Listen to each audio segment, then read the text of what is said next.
जय श्री कृष्णा दोस्तों, स्वागत है आप सभी का एक बार फिर से। बांके बिहारी आप व आपके परिवार पर अपनी कृपा दृष्टि सदा सर्वदा बनाए रखें।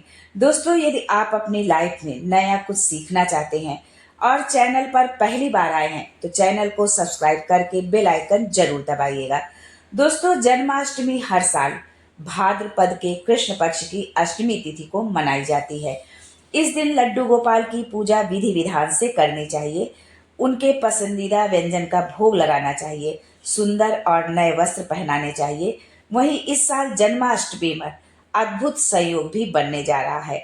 इसलिए जन्माष्टमी पर जो अद्भुत संयोग बनने जा रहा है, इस जन्माष्टमी पर आप व्रत उपवास जरूर रखें। इस साल जन्माष्टमी पर द्वापर युग जैसा संयोग बनने जा रहा है। ऐसे में श्री कृष्ण की पूजा का फल कई गुना अधिक हो गया है। द्वापर युग में श्री कृष्ण का जन्म भाद्रपद के कृष्ण पक्ष की अष्टमी तिथि को रोहिणी नक्षत्र में चंद्रमा उदय के बाद अर्धरात्रि में हुआ था। इस साल भी ऐसा ही शुभ संयोग बनने जा रहा है। इसलिए जन्माष्टमी पर श्री कृष्ण जी का जन्म चंद्रोदय के बाद ही आप कराएं।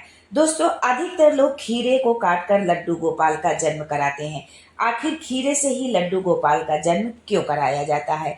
यदि आप भी खीरे से लड्डू गोपाल का जन्म कराते हैं तो ये वीडियो आपके लिए ही है। खीरे से जन्म कराते हैं तो भूल कर भी ये गलती ना करें। खीरा काटते समय क्या सावधानी बरतनी चाहिए, खीरा कैसे काटना चाहिए, ये सारी जानकारी आपको आज के इस वीडियो में मिलने वाली है। आगे बढ़ने से पहले आपसे रिक्वेस्ट करती हूँ कि वीडियो को लाइक करिएगा, दोस्तों को शेयर कर दीजिएगा और अगर आपने अभी तक चैनल को सब्सक्राइब नहीं किया है तो चैनल को सब्सक्राइब करके बेल आइकन जरूर दबाइएगा। दोस्तों, जन्माष्टमी के दिन भगवान श्री कृष्ण के बाल स्वरूप लड्डू गोपाल का जन्म खीरे को काटकर कराया जाता है। आखिर खीरे से ही क्यों? क्योंकि खीरे में लता होती है। खीरा जिस वृक्ष पेड़ पर पैदा होता है तो वो लता होती है, उसका बड़ा पेड़ नहीं होता है। और उसकी में जो है खीरे में डंठल होती है। बच्चे के जन्म के बाद नाल काटा जाता है, उसी तरह खीरे को काटकर नाल छेदन की रस्म पूरी की जाती है। मान लीजिए आपके लड्डू गोपाल बड़े हैं और वो खीरे के अंदर नहीं आ पा रहे हैं तो आप खीरे को लड्डू गोपाल के पास भी रख सकते हैं। अष्टमी की सुबह जैसे प्रतिदिन आप पूजा करते हैं वैसे ही आप लड्डू गोपाल की पूजा करें। जो है शाम को सूर्यास्त के बाद लड्डू गोपाल को खीरा काटकर उसके अंदर रख दे। मान लीजिए आपके लड्डू गोपाल बड़े हैं और खीरे में नहीं आ पा रहे हैं तो उस स्थिति में आप क्या करेंगे? इस स्थिति में आप एक बांस की टोकरी ले लें, उसमें मुलायम गद्दा बिछाकर या भगवान को कोई भी आसन अच्छा सा दे करके उसमें लड्डू गोपाल को आप लिटा दें। फिर फूलों से लड्डू गोपाल को कवर कर दें, उनको ढक दें और पास में ही आप खीरा रख दें। आप एक खीरा भी रख सकते हैं और दो खीरा भी रख सकते हैं। जन्म के समय धीरे धीरे फूलों को हटाएं, फिर लड्डू गोपाल को निकालें। खीरे को चांदी के सिक्के से ऊपर वाला भाग काटे, जहाँ पर जो डंठल होता है उस भाग को आपको चांदी के सिक्के से काटना है।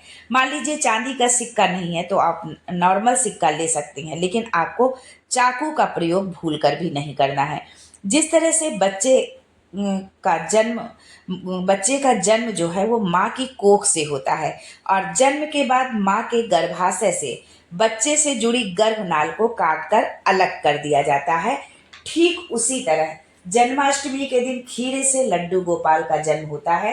रात के 12 बजे सिक्के की मदद से खीरे को काटकर लड्डू गोपाल को खीरे से निकाला जाता है। खीरे से लड्डू गोपाल के जन्म की इस प्रक्रिया को कई देशों में नाल छेदन के नाम से भी जाना जाता है। नाल छेदन के बाद भगवान को पंचामृत और गंगा जल से स्नान कराया जाता है, उनका श्रृंगार किया जाता है, उनका पसंदीदा भोग लगाया जाता है।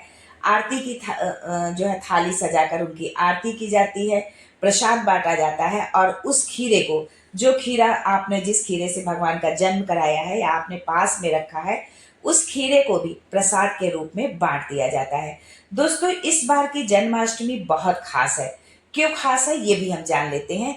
क्योंकि पद्म पुराण में कहा गया है कि जो जन्माष्टमी सोमवार या बुधवार को पड़ती है और उस जन्माष्टमी को जो साधक व्रत रखता है वो जन्म और मृत्यु के बंधन से मुक्त हो जाता है।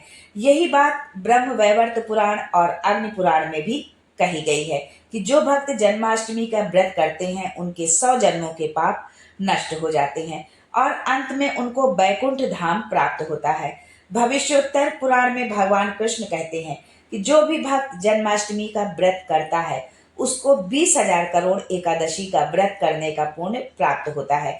इसलिए सभी भक्तों को जन्माष्टमी का व्रत जरूर करना चाहिए। आज के लिए बस इतना ही। दोस्तों, मिलते हैं अगले वीडियो में एक नई जानकारी के साथ। तब तक के लिए Radhe Radhe and thanks for watching my video.